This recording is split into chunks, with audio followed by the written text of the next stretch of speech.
If you clear your throat before going on stage to speak, or when you are talking public speaking on stage, this is why and what you need to be doing. Welcome to the Speaker Toolkit. My name is Gemma Ann Barnes, and this is the series for female speakers who want to become the master of their voice and feel unwavering confidence in public speaking. Now, in today's episode, I am talking about throat clearing, and I'm going to be giving you an exercise, my favourite vocal exercise to do if you feel like you've got a lot of phlegm, you've got things kind of on your throat. Now, the first thing I will say is water. Water is the number one thing you need to be doing here, but bear in mind, when you drink water, it's not an instant hydration. So I can take this glass of water, I could down it right now and step on stage and still be clearing my throat because my phlegm, my mucus in my throat, I know, sexy, is still really thick. The water is not going to hydrate your vocal folds and thin out your phlegm instantly. It takes 4 hours for hydration to get into your system. So if, for example, you are speaking at 11 a.m, you want to be at least drinking water by 6 a.m. 7 a.m, can't do the maths. You wouldn't believe that I was actually really great at maths at school.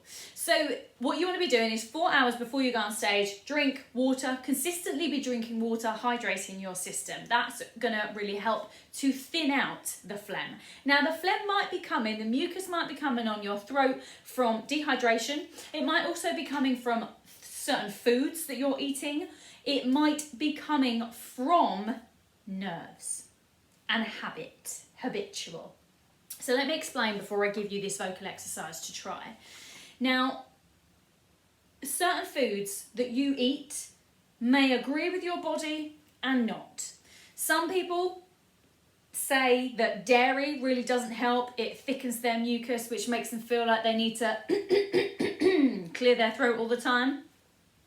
Some people, that's not the case. They can eat chocolate, they can drink milk, they can have cheese and crackers before they step onto the stage, and they are absolutely fine. It is dependent on you. What is worth noting is if certain foods, whether it's spicy food, whether it is dairy, whether there's certain drinks or, food or drink that you find does have an effect on your voice, and you're only going to know this by doing it, logging it down when you notice something.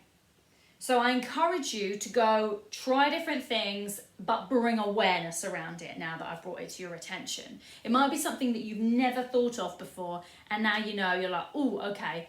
You'll notice every time you have a really milky coffee, you get a bit phlegmy, or every time you have just water before you speak, your voice flies. Every single time you eat a certain meal before, or you eat too much, that's when you find it plays up. So it's just kind of knowing your body, knowing your voice, and bringing awareness to that, which you don't know what you don't know.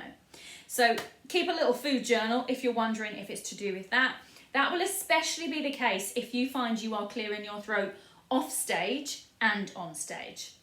If you find that you are only clearing your throat on stage, it could be down to needing to do a vocal warm-up for a start, a lack of hydration, or it might just be a habitual thing you do through nerves. So this is something that I used to do actually before I went on stage for a show. I've got a background as a performer. I was a performer, a singer, an actor for years. And I went through a period of time where before I went on stage, I would always be clearing my throat. Before I went to sing, I would be clearing my throat. If I had a head microphone on, I was always like, oh no, I'm not going to be able to clear my throat.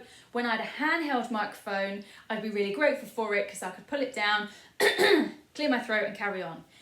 This was completely unnecessary.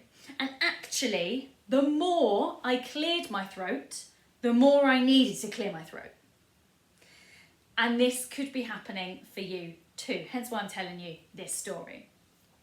After recognizing that I cleared my throat a lot all of the time, somebody brought it to my awareness, And I noticed I was doing it more and more and more before I would do a show, in between numbers even. So I'd come off stage, I'd be doing a costume change, and I was literally clearing my throat like mad. Realised I literally don't need to be doing this. Why am I doing it on repeat? It's because I had got into this habitual situation where before a show, before I sang, muscle memory, I would clear my throat. It was like a mind thing.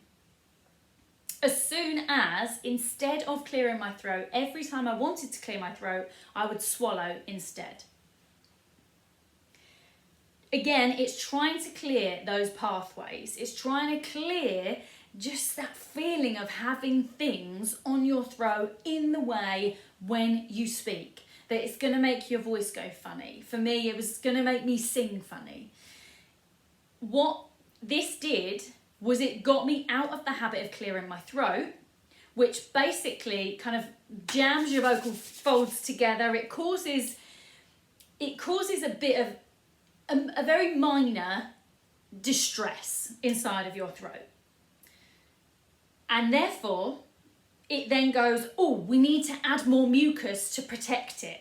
So it was working against me. This may be the same case for you. So if you find you are clearing your throat a lot, I challenge you to swap it. Instead of that trusty throat clear that you are doing all the time, try swallowing instead. It will feel different, it will feel strange for a while, but you'll work through it, you'll work through it. What I do encourage you to do is this vocal exercise. This is my favourite one for lifting any mucus, any phlegm off of my throat because of what it does. So what you're going to do is you are doing a V sound, a V. V, V, V, the letter V, multiple Vs. This is called a fricative. And what we're going to do, like you are a motorbike, going to do your best motorbike impression. We're going to take a breath. Doesn't matter, you can sing on any note at all, or you can do it just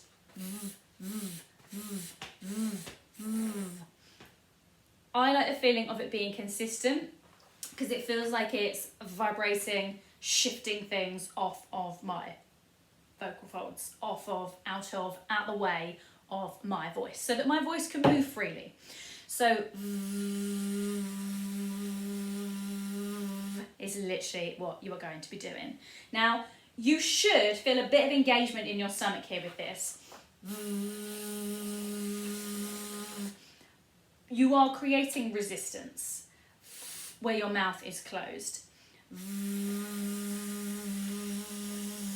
And what this does is it just, yes, it's warming up your vocal folds, but it also just feels like it's nicely shifting some of that mucus off.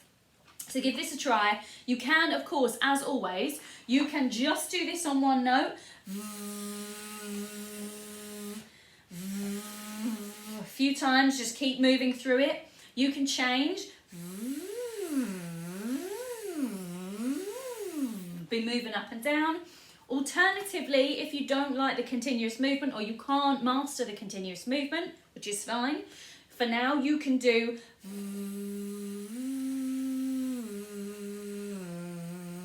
just move between different pitches. After you've done this, even for 60 seconds, 30 seconds, a couple of minutes, you will feel that some of that mucus that maybe is sitting on your throat has cleared and you won't need to be clearing your throat as much. One of the number one reasons you clear your throat on stage is because you haven't properly prepared your voice. You haven't warmed up your voice in the way it needs to be warmed up to be used in this way. And I will encourage anyone that uses their voice in any capacity for prolonged periods of time. So if you are talking a lot on social media, if you're filming videos and things, you know, before I do any kind of filming of YouTube videos, of reels, you know, talking stories, anything like that, every single morning I do a short vocal warm-up. This can literally be a couple of minutes. You can do it in the time that you walk from the bathroom to the kitchen, and I mean unless they're right next to it. I've got a little bit of a walk. I have to walk along my long corridor upstairs. I then come down and I come back into the kitchen, which is kind of below they're at the same end of the house. But my point is, it takes a couple of minutes to do this every single day. So you don't really have any excuse. What you can also do, especially if you've been talking a lot, so if you've been on stage that day, maybe you've been talking at a networking event, especially if you've been talking and there's a lot of people talking in the room, there's a lot of background noise, music, etc., you will notice that your voice might be slightly more tired at the end of that day. You might not even realise, but be aware that if you are using your voice throughout the day, you might want to do a vocal cool down as well, which you can basically just repeat some of the same exercises a couple of times. One of my favourites, and something I do all the time when I'm wanting to cool my voice down, reset my voice, I call it, especially after I've spent an evening, singing or talking a lot over music specifically. So it's a slightly heightened use or more of a heavy duty use. Then I will do a couple of these you can use the same exercise, but I'll slide down in my range. So you start high, you go to low. These just kind of reset your voice. So give this a try. And let me know if you have any questions in the comments below about, anything you find coming up with your voice, and I will answer it on one of our Speaker Toolkit episodes. When you are using your voice, you need to be looking after your voice. Your voice is literally your toolkit to success, to income, to impact, to clients, to inspire. If it is your livelihood, then you need to be taking really good care of it, and this is exactly how. So give that exercise a try, especially if you find you are clearing your throat, and ask me any questions you've got about using your voice to speak publicly, to speak on stages, to speak on podcasts, social media, or any other platform, and I will answer them in an episode. I'll see you in the next one.